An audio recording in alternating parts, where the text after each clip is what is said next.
Heart.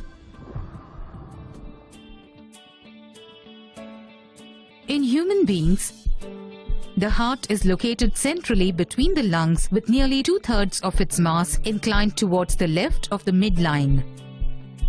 It is a hollow muscular organ shaped like a blunt cone about the size of the human fist. The heart is enclosed and held in position by a tissue membrane called a pericardium.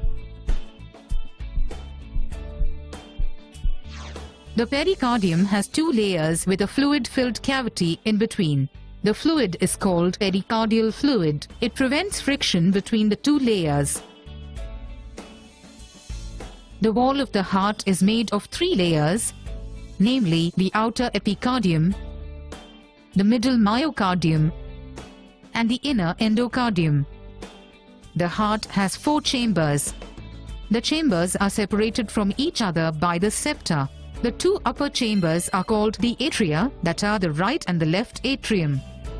The lower chambers are called ventricles, that are the right and left ventricle.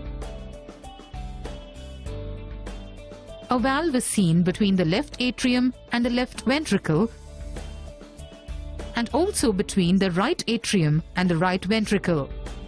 These valves, which are muscular flaps, allow the flow of blood only from atrium to ventricle.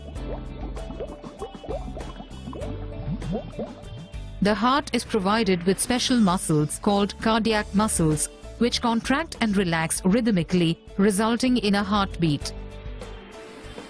When the cardiac muscles of all 4 chambers relax, blood from the large vein called vena cava pours into the right atrium. This blood coming from the body tissues has very little oxygen. The pulmonary vein coming from the lungs pours the oxygenated blood into the left atrium.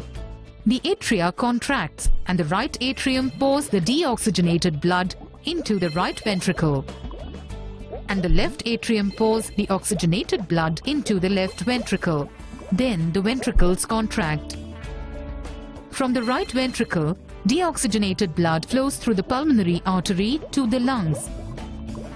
And from the left ventricle, the oxygenated blood is distributed through the largest artery, the aorta, to all parts of the body.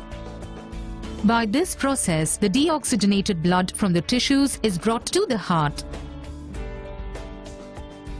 then oxygenated in the lungs, and brought back to the heart. Since the blood flows through the heart twice, it is called double circulation.